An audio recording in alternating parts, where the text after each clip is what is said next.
Good morning student. कक्षा चौथी, विषय हिंदी। आज की कक्षा में हम लोग पढ़ेंगे पाठ 11, है ना। कौन सा पाठ पढ़ेंगे? पाठ 11 और पाठ का नाम है सरिता। सरिता, सरिता यानी होता है नदी, है ना। सरिता यानी क्या होता है? नदी। नदी आप तो सभी देखे होंगे। तो इसका नदी का मैं परिचय आप लोग को इस प्रकार देती हूँ।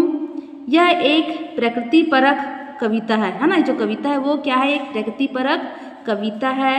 नदी पहाड़ से निकलकर कल कल बहती हुई मैदानों में आती है और प्यासे पथिकों को शीतल जल देकर अपनी प्यास बुझाती है। यह निरंतर बहती रहती है और सबको सुखी बनाती है। जो नदी है, जो देखे होंगे आप लोग, क्या है? निरंतर वो बहती रहती है, कहीं पे कुछ भी हो जाए वो रुकती नहीं है। तो इसकी कविता इस प्रकार है। आप लोग भी अपनी पुस्तक निकालिए और जैसे मैं कविता पढ़ते जा रही हूँ आप लोग भी उंगली रखते जाएंगे। तो कविता इस प्रकार है।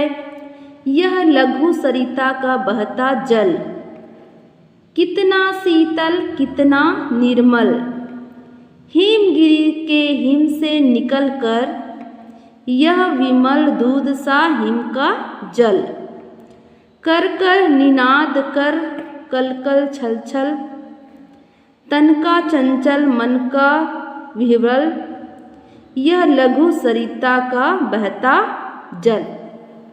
इसका अर्थ मैं आप लोग को इस प्रकार समझाऊंगी कि एक पंक्ति का मैं आप लोग को समझाते जाऊंगी। तो जैसे यहाँ पे पहला पंक्ति है, यह लघु सरिता का बहता जल, है ना। लघु, लघु यानी क्या होता है? छोटा। लघु यानी क्या होता है? छोटा। सरिता यानी क्या होता है? नदी, है ना। तो ये हो गया का बहता जल, बहता जल। यह लघु यानी कि यह छोटा, यह छोटे नदी का बहता जल, यह छोटे नदी का बहता जल। कितना शीतल कितना निर्मल, ये कितना शीतल यानी कि कितना ठंडा है, कितना ठंडा। शीतल यानी क्या होता है? ठंडा। और निर्मल यानी होता है स्वच्छ। निर्मल यानी क्या होता है? स्वच्छ। तो ये जल जो है, नदी का जल जो है, कितना ठंडा है और कितना स्वच्छ है, कितना साफ है। हिमगिरी के हिम से निकल निकल, हिमगिरी, हिम यानी होता है बर्फ। हिम यानी क्या होता है? बर्फ। और गिरी यानी क्या होता है? पर्वत। हिम यानी बर्फ और गिरी यानी पर्वत के हिम, हिम यानी क्या होगा? बर्फ से निकल निकल कर, यानी हिमगिरी पर्वत से बह बह कर, निकल निकल कर, यानी कि हिमगिरी जो पर्वत, बर्फ का जो पर्वत है उससे यह बर्फ निकल निकल कर, यह विमल दूध सा हिम का जल, यह विमल, है ना, निकल कर, यह स्वच्छ जल, है ना, ये जो है ये स्वच्छ जल निकल बर्फ के दूध सा, यह स्वच्छ जल दूध की बर्फ सा, कर कर निनाद कल कल छल छल, यह आवाज करती हुई, है ना। यह निनाद यानी क्या होता है? आवाज। निनाद यानी क्या होता है? आवाज। कैसे आवाज कर रहा है? कल कल और छल छल आवाज करती हुई। तन का चंचल मन का विह्वल, विवल, है ना। तन का चंचल यानी कि तन जैसा हमारा चंचल होता है और हम लोग नाचने कूदने लगते हैं, उसी प्रकार नदी का जो बहता जल है चंचल होकर, व्याकुल होकर वो बहता जा रहा है। यह लघु सरिता का बहता जल, यह छोटी नदी का बहता जल। तो ये हो गया। फिर दूसरा देखते हैं।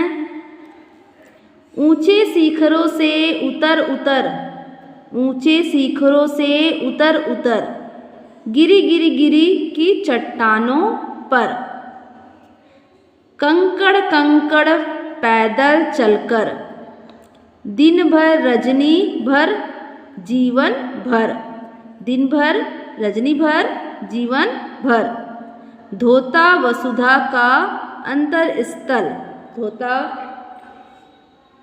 वसुधा का अंतर स्थल, यानी कि ऊंचे, ऊंचे यानी जाते हो बहुत ऊंचा। शिखर, शिखर यानी होता है चोटियाँ, शिखर यानी क्या होता है? चोटियाँ।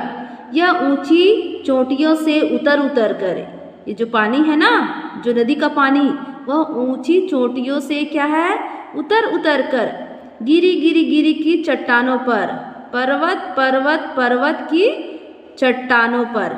गिरी यानी क्या होता है, गिर गिर गिरी, गिर गिर गिर गिरी यानी कि गिर गिर कर पर्वत की चट्टानों पर, गिर गिर कर पर्वत की चट्टानों पर कंकड़ कंकड़ पैदल चलकर। कंकड़ यानी कि नदी के नीचे क्या होता है, कंकड़ रहता है ना, मुरुम जैसे, तो कंकड़ कंकड़ पैदल चलकर। दिन भर रजनी भर जीवन भर, दिन भर है ना, रजनी, रजनी यानी क्या होता है, रात है ना, रजनी यानी क्या होता है, रात। तो दिन भर, रात भर, जीवन भर यानी कि पूरे हमारे जीवन भर।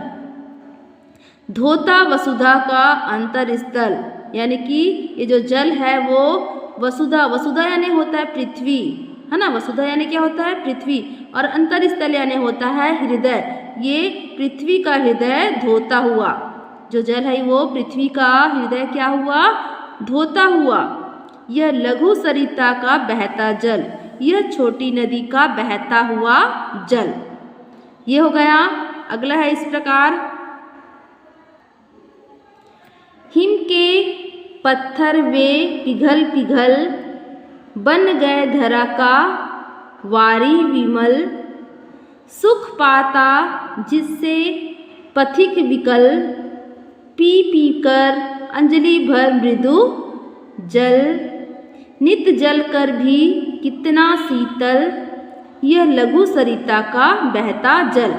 हिम के पत्थर से पिघल पिघल यानी कि बर्फ के पत्थरों से पिघल पिघल कर, हिम यानी क्या होता है, बर्फ है ना, बर्फ के पत्थरों से पिघल पिघल कर। अब हिम, बर्फ तो पिघलेगा, पानी बनेगा कि नहीं बनेगा, वो बर्फ तो जमा नहीं रहेगा। तो हिम के पत्थरों से, बर्फ के पत्थरों से पिघल पिघल बन गए धरा का वारी विमल, बन गए धरा का वारी विमल है ना। तो धरा का वारी, या वारी यानी क्या होता है, पानी, वारी यानी पानी, धरा यानी क्या होगा, पृथ्वी, यानी कि पृथ्वी का पानी जो है ठंडा हो गया है। सुख पाता जिससे पथिक विकल, सुख पाता, पथिक यानी कि राहगीर, पथिक यानी क्या होता है, राहगीर, रास्ता चलने वाला, विकल व्याकुल, विकल यानी व्याकुल।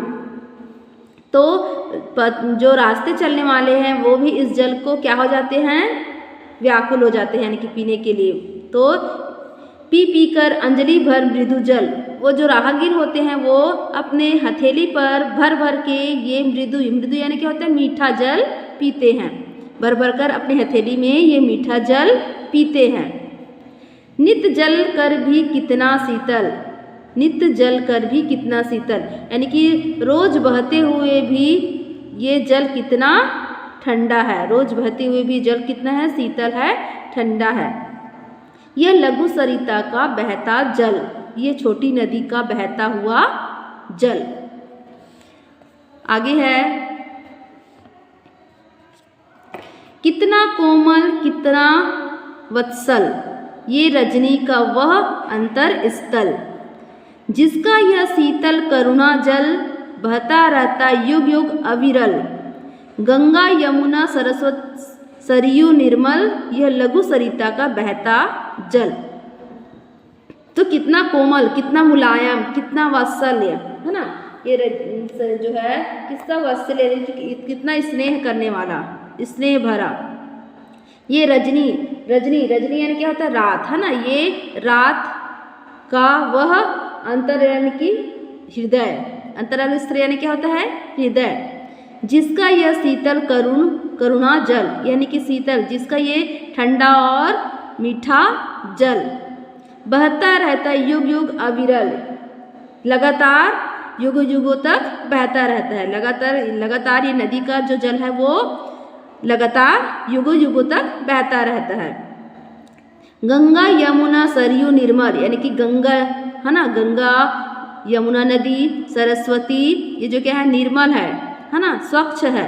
गंगा यमुना सरस्वती क्या है, ये निर्मल है, निर्मल यानी क्या होता है, स्वच्छ है।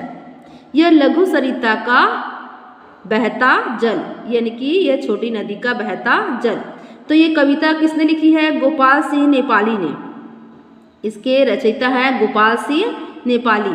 तो इस पूरे कविता में किसके बारे में बताया गया है? नदी के बारे में बताया गया है कि नदी का जल कितना मीठा होता है, कितना स्वच्छ होता है करके।